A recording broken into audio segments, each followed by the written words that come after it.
se complètent. Le philosophe allemand parlait du monde de la représentation et du monde de la volonté. Le monde de la représentation, c'est ce qu'on croit être la réalité. Voilà, je fais ce que je veux, je vois, etc. J'analyse un peu le quotidien, je suis intelligent, je suis un être doué de raison, etc., etc., etc. Mais en réalité, toujours pour Schopenhauer, il y a le monde de la volonté qui, lui, est la vraie réalité et qui dirige le monde. Et pour cela, nous ne serions que les instruments justement de cette volonté. Et que le monde de la représentation, finalement, c'est un monde d'artifice. D'accord? Et que sans cesse, il y a des communications entre ces deux mondes, le monde de la volonté et le monde de la représentation. D'accord? En tant qu'humains, nous n'avons accès, comme cela, qu'au monde de la représentation. Et nous croyons que c'est ça, le monde. D'accord? Retenez bien ça, s'il vous plaît.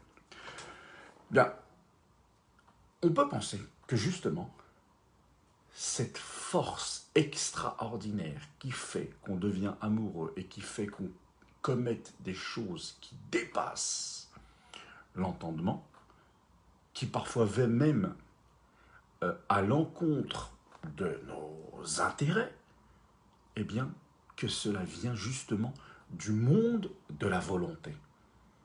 D'accord? Pourquoi?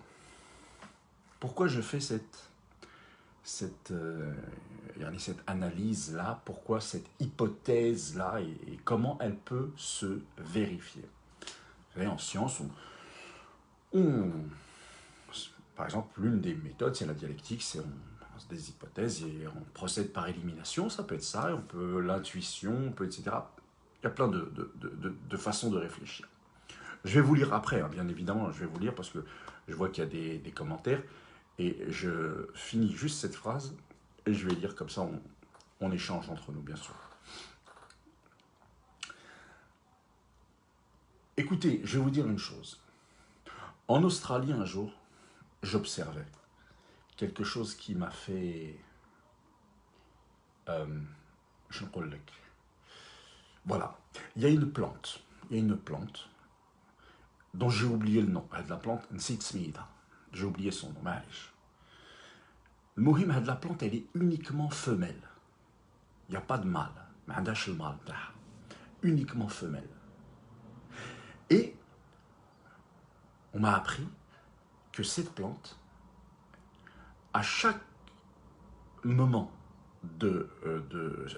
sa période d'ovulation, on va dire, pour parler simple, eh bien, elle dégage un liquide et une odeur qui ressemble au liquide et à l'odeur que dégage la guêpe femelle. D'accord? Et la guêpe femelle, elle dégage la même odeur que cette plante. Et ce qui se passe, c'est qu'à chaque fois, la guêpe mâle, elle se fait avoir par ce stratagème, par cette ruse de la nature. Elle tombe dans le piège et elle s'accouple, croyant s'accoupler avec une guêpe femelle. Elle donne de son liquide et c'est ainsi que cette plante se reproduit. D'accord? Vous allez comprendre pourquoi je vous dis ça. Donc, c'est ainsi que cette plante se reproduit par ce subterfuge, avec le piège qu'elle tend à la guêpe mâle. Et la guêpe mâle, si elle s'est fait avoir là, ce matin, 8 heures, ça fait, je me suis fait avoir, j'ai compris. Non, elle se fera avoir, la même guêpe mâle, elle se fera avoir à chaque fois. À chaque fois. Ça veut bien dire que c'est plus fort qu'elle. D'accord? Et que, in fine, ce qu'on constate, c'est que l'objectif ici, c'est, pour la plante, c'est sa reproduction. Nous sommes bien d'accord. C'est sa reproduction.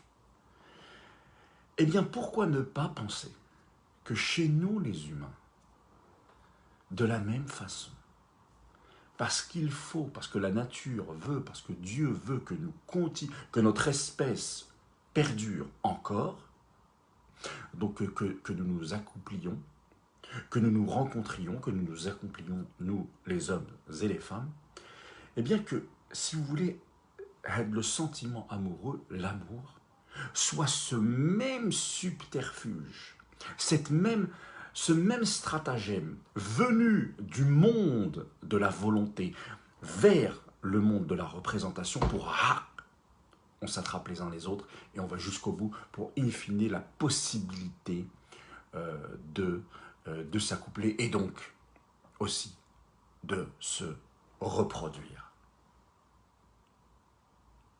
Voilà.